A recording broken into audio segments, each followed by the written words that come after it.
हम लोग पढ़ते हैं शुद्ध गतिकीय क्या होता है। पहले एक समान त्वरण के साथ सरल रेखा में गति के लिए समीकरण, गति के समीकरण होते हैं जो हम लोग को अभी पढ़ना है। और कहता है कि शुद्ध गतिकीय समीकरण क्या होता है, तो किसी सरल रेखा पर एक समान त्वरण से गतिशील कण की गति का वर्णन कुछ समीकरणों के द्वारा किया जाता है, जिसको हम लोग शुद्ध गतिकीय समीकरण कहते हैं। अब इसमें हम लोग पढ़ते हैं, पहला है वेग समय समीकरण। पहला इसमें वेग समय समीकरण, देखते हैं कैसे निकलता है। वेग समय समीकरण जो होता है v बराबर होता है u प्लस at, यही समीकरण होता है। लेकिन ये आता कैसे है, जहाँ v क्या है फाइनल वेलोसिटी है, u क्या है इनिशियल वेलोसिटी है, ये है एक्सेलरेशन और t इक्वल टू टाइम। यानी v जो है वेग है, u जो है प्रारंभिक वेग है, v है जो फाइनल यानी अंतिम वेग है, और ये जो है त्वरण है और t समय। वेग समय समीकरण हमको बनाना, ये क्या होता है, तो एक सरल रेखा पर गतिशील किसी भी कण का त्वरण उसका जो है वेग समय ग्राफ के ढाल से दिया जाता है, उसका हम लोग वेग समय ग्राफ खींचते हैं। तो वेग समय ग्राफ में हम जानते हैं कि ये जो x अक्ष होती है इस पर समय को रखते हैं, समय सेकंड में होती है, और ये जो y अक्ष होता है इस पर हम लोग वेग को रखते हैं। अब जिस वक्त ये u 0 होता है, यानी किसी कण का वेग, कोई भी कण जब चलना प्रारंभ करता है, शुरू करता है, उस वक्त उसकी जो वेलोसिटी होती है उसकी वेलोसिटी शून्य होती है। कोई भी कण मान लीजिए कि जिस वक्त चला उस वक्त उसकी वेलोसिटी क्या थी, शून्य थी, और u यहाँ से चलना प्रारंभ किया, और t समय के बाद लगभग t यहाँ पर हो जाएंगे,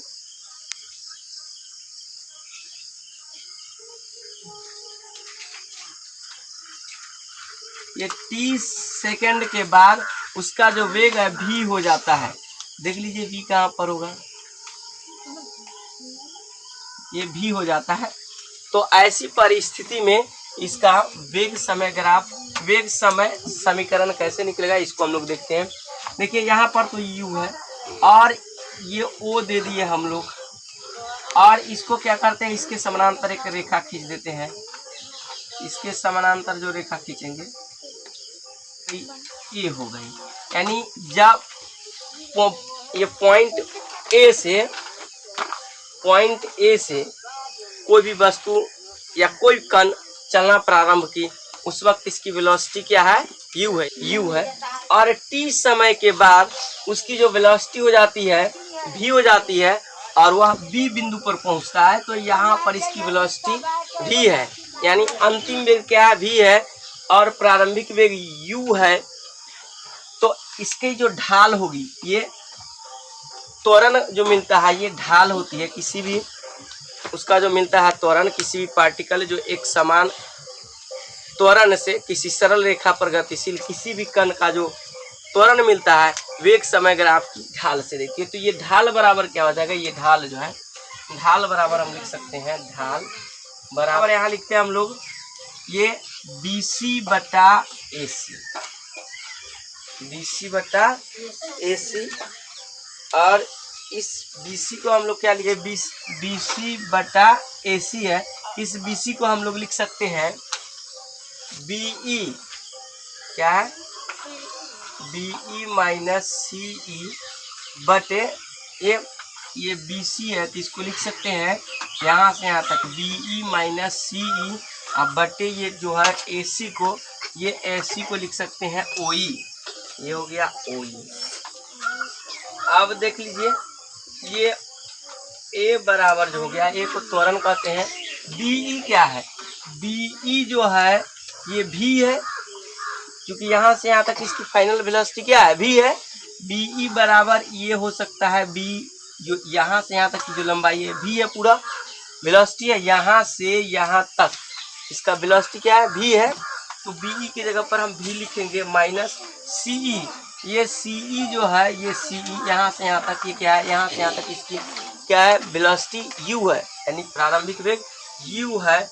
और ओई क्या है, ओई, ओई यहाँ से यहाँ तक इसकी क्या है, ये t है, क्या है, t सेकेंड में, क्योंकि यहाँ पर जब समय शून्य था, ओ यह है, तो जब ओ से चलना प्रारंभ किया, जिस वक्त इसकी वेलोसिटी क्या होती है, वेलोसिटी शून्य होती है, तो यहाँ से चलना प्रारंभ करता है, समय यहाँ पर क्या होगा, शून्य होगा, वेलोसिटी शून्य होगा। और t सेकेंड बाद इसकी वेलोसिटी v हो जाती है, और किसी क्षण इसकी वेलोसिटी u होती है, प्रारंभिक वेग। तो ओई जो हो जाएगा यहाँ पर t हो जाएगा, यानी t। और इसी को हम लोग जो आगे लिखेंगे तो इसमें से गुना हो जाएगा, तो at बराबर क्या हो जाएगा, v minus u, v minus u बराबर हो गया at। और ये मेरा प्रूव हुआ क्या, समीकरण, जहाँ देख लीजिए, ये v बराबर जो होता है, v को हम लोग फाइनल वेलोसिटी कहते हैं, u को क्या कहते हैं, इनिशियल वेलोसिटी कहते हैं, a एक्सेलरेशन होता है, और t हो गया टाइम। इस तरीके से हमको वेग समय ग्राफ द्वारा और उसके त्वरण में जो संबंध होता है, ये वेग समय समीकरण द्वारा प्राप्त हुआ, और ये निकल गया किसी भी पार्टिकल का ये समीकरण। अब इसके द्वारा हम न्यूमेरिकल सॉल्व कर सकते हैं। हम लोग पढ़ेंगे अब विस्थापन समय समीकरण। इस विस्थापन समय समीकरण होता क्या है, तो ये होता है s बराबर होता है ut plus half at square, जहाँ s जो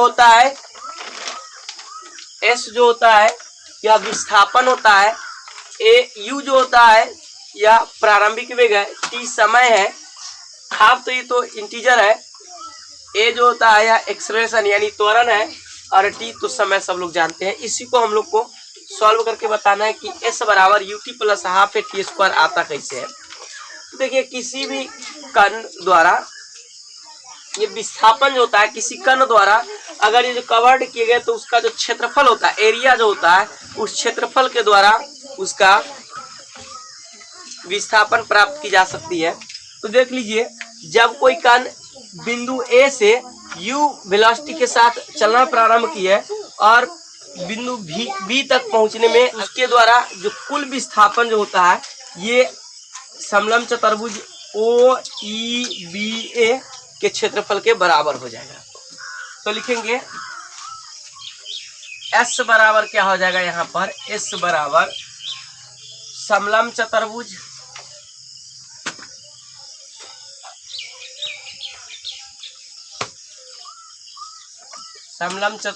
कौन, AB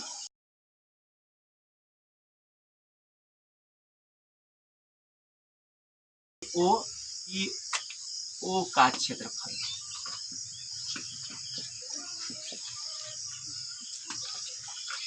अब देख लीजिए, इसमें यहाँ पर देखिए, ये जो प्राप्त हुआ है इसको हम लोग लिख सकते हैं OACE, आयत है एक ठो, और एक ठो ये क्या है, त्रिभुज है। तो दोनों को अलग अलग लिखते हैं आयत OACE का क्षेत्रफल जोड़ ABC, त्रिभुज ABC का क्षेत्रफल। अब देख लीजिए, आयत का क्षेत्रफल बराबर हम लोग जानते हैं लंबाई गुना चौड़ाई होती है, तो इसको लिखेंगे OA गुना इसकी लंबाई क्या हो जाएगी, OE हो जाएगी। तो ये OE जोड़ त्रिभुज का क्षेत्रफल जो होता है 1/2 गुना आधार गुना ऊंचाई होता है, तो इस त्रिभुज का क्षेत्रफल जो हो जाएगा ये SC हो जाएगा, और ऊंचाई जो हो जाएगा इसका BC हो जाएगा। देख लीजिए, इसको तो हम वैसे ही छोड़ देते हैं, OA गुना OE जोड़ 1/2 गुना AC। इस AC को, ये जो है AC बराबर हम OE लिख सकते हैं, क्योंकि ये दोनों बराबर ही है, AC बराबर OE, इसको लिख दिए OE। गुना इस BC को हम लिखेंगे, BC को लिख सकते हैं, तो हम BC को लिख देंगे क्या, BC बटा AC गुना AC, यानी AC से गुना भाग दोनों हम BC में कर दिए हैं। 1/2 वही है AC, इस AC को हम लोग OE लिख दिए हैं, और ये BC जो है ये BC बटे ये BC, इसको हम BC बटे AC गुना AC, AC से गुना और भाग दोनों कर दिए। किसी भी चीज में उसी अंक से गुना भाग करने पर वह उतना ही रह जाता है। इसके बाद देख लीजिए, इसको OA गुना OE जोड़ 1/2 गुना ये OE गुना BC और बटे AC है, और इस AC को हम लिख सकते हैं OE। देख लीजिए, अब OA क्या है, OA ये जो है U है, और OE क्या है, OE तो ये T है, इसको लिख दिए T जोड़ 1/2। अब देखिए OE क्या है, OE को हम लोग लिख सकते हैं T, ये BC बटे AC, ये जो ढाल जो देती है या हम लोग क्या देती है, उसका त्वरण देती है, तो इसके बदले में हम लोग BC बटे AC को क्या रख सकते हैं, A, और ये OE जो है OE ये T होता है।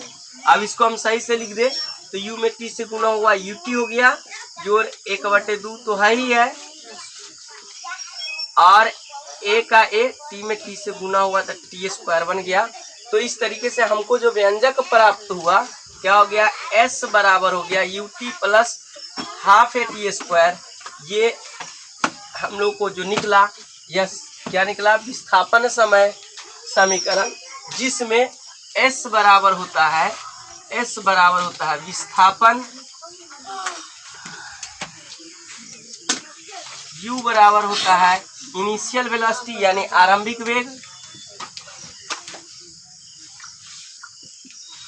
भी इसमें उसके बाद आता है दूसरा पॉइंट A बराबर हो जाएगा त्वरण, और T आता है T बराबर हो जाएगा समय। इस तरीके से हम लोग को शुद्ध गतिकी समीकरण में दो पढ़े, विस्थापन समय समीकरण और इसके पिछले वाले, और इस पर हम लोग न्यूमेरिकल को सॉल्व करेंगे नेक्स्ट क्लास में।